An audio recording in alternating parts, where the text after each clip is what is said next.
How's it going, Minties? The Uncanny Omar here from Near Mint Condition, and today I'm going to do a retro view of the Annihilation Omnibus. We know it's coming back into print, so this is my way to get you guys hyped up for the new printing. So, stay tuned. Now, before I get started, here is a quick word from our sponsor where you'll be able to buy this book when it comes out in print. This episode is sponsored by cheapgraphicnovels.com, your online home for brand new graphic novels and collected editions up to 50% off the cover price. Cheap Graphic Novels prides itself on packaging your books so they arrive safely and in excellent condition, as well as prompt and helpful service. And check out their bargain bin for even greater deals up to 90% off cover price. And for you Minties, Cheap Graphic Novels is running a special promotion. If you're a first-time customer, let them know you were referred by Near Mint Condition at the checkout, and you'll receive a credit for free shipping on your next order. Now, this is only for U.S. customers. Cheap Graphic Novels, your source for the hottest books with the kind of deep discounts, quality shipping, and customer service that will keep you coming back for more. One of the things that I noticed that Marvel is doing, and I think is pretty damn cool, is that they are keeping the price point the same. When I bought this book 10 years ago, it was $125. And when it comes back into print, it's going to be $125. So those people that were thinking, oh man, this book was $100 and they hiked it up 25 more bucks. No, it was always $125. So much like the Wolverine Omnibus, I'm not going to do an overview or take a look at the actual build of the book because it might be different. So let's look at the book and the contents. That's the important thing. So I'm sure the table of contents will be the same. Here, the credits. So they kick it off with the Drax the Destroyer miniseries. Even though it wasn't labeled as an Annihilation event, it is kind of a prequel to it. And as a matter of fact, the only thing that I would have added to this omnibus that they left out is the last 6 issues of this Thanos redemption storyline, which kind of sets up the character of Death and why she looks like the way she does in Annihilation. Because before, if you had read the Infinity Gauntlet, she's this skeleton-looking creature. And in this, when she shows up with Thanos, she looks like the character of Death from Sandman, so a young girl.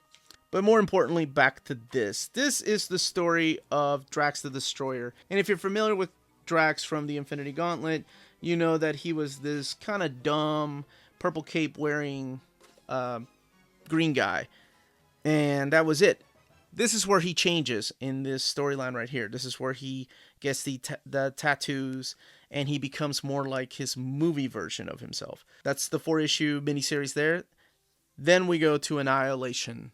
This begins the 48-page one-shot. It is drawn by several artists. I want to say Scott Collins did the Nova parts. This is where the Nova Corps gets destroyed. People don't know exactly what's happening. Drax is back in here. That's why they did the 4-issue miniseries. And it sets up the 4 miniseries that are about to happen. And that is Nova, Ronan the Accuser, Silver Surfer, and Super Skrull. So those 4 miniseries take off. So the Omnibus collects Nova 1 through 4, Silver Surfer 1 through 4, Super Skrull 1 through 4, Ronan 1 through 4, and then the actual Annihilation series 1 through 6. And then the kind of the aftermath, which is the Herald of Galactus Annihilation issues 1 and 2. And it also has the Nova Corps files throughout here. Here's the Super Skrull story. But the meat and potatoes is this wonderful Annihilation book right here. This is the main crossover event, and it also has the variants in the back. How do I describe this event? Before this, I had no interest in the cosmic universe that was Marvel. And apparently nobody else did either, because there were several attempts to try to bring back Thanos and those characters. The Guardians of the Galaxy were a thing of the 90s. That was the last time we saw those characters. Nova, I think the last time he was around is when they try to bring back the New Warriors, and then they try to bring back the Nova ongoing series. And it was just always a failed attempt. And nothing really stuck. So along comes Keith Giffen. He's joined, and he wrote most of this. Now, I know I always talk about the DNA Cosmic Saga, but he is the key to this storyline. He is the main storyteller because he wrote like 2 of the miniseries. He wrote the main event. He wrote the prologue. Now, he is joined by Dan Abnett and Andy Lanning. Like, they wrote a couple of the miniseries, or one of the miniseries, and Simon Furman wrote the other one. And when I mean Cosmic Saga, it's the new modern Cosmic Saga that starts with this Annihilation, goes to Annihilation Conquest, goes to Road of War, to War of the Kings, goes to War of the Kings, and then Realm of the Kings. And that's where it finishes out. But this is the storyline that kicked it off.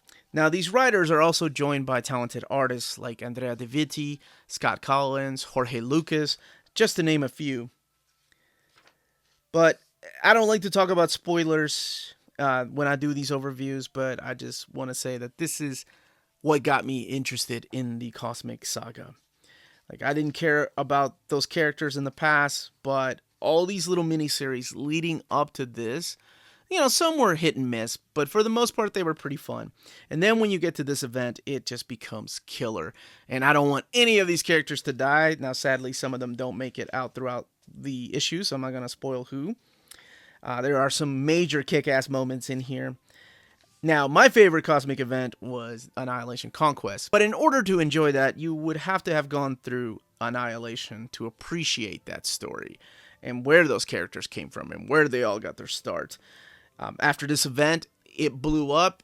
We had Nova, was an ongoing series, and then Guardians of the Galaxy after Annihilation Conquest.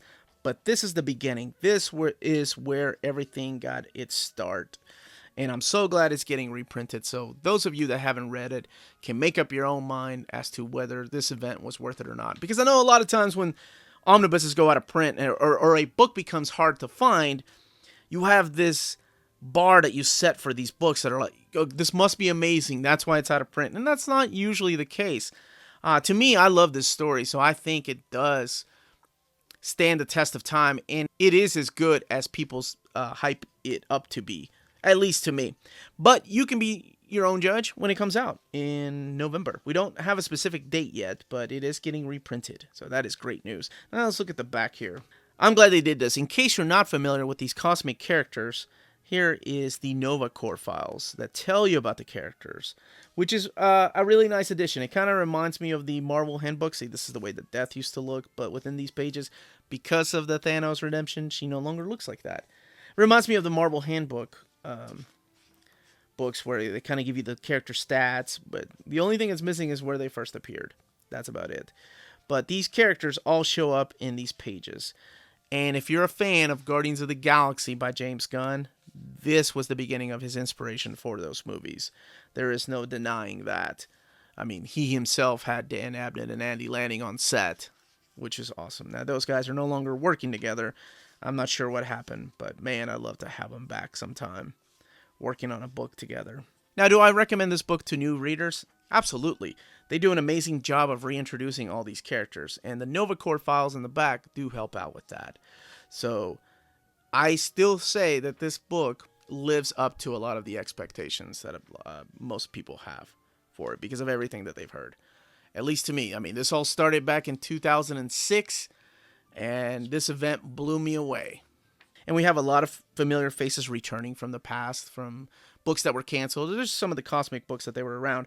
But one of the nice things they do, you saw the Nova Corps files in the back, but what they also do is they put some of the characters in here. So when you saw the Return of Quasar, you get to know about him and where he's been this whole time. So I thought that was a nice addition to the way that they mapped out this collection. And that was the Retroview of Annihilation Omnibus.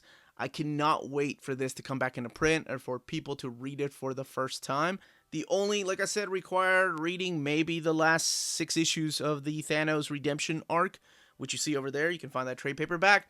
Let me know in the comments down below if you're going to pick this up, if you're excited for it, if you've never read it, or if you read it in trade paperbacks and you're wanting to upgrade, or if you have the oversized hardcovers and didn't want to upgrade it first, but now you do. Or if you're just going in blind and are completely excited for this, even though you have no idea what you're going to be reading about. I'd love to know those comments. Let's get hyped up for these reprints. This is the Uncanny Omar. Thank you very much for watching. Don't forget to hit that like, subscribe button, and the notifications button to let you know when our videos go up. And remember, if it's classy and cool, it must be near mint.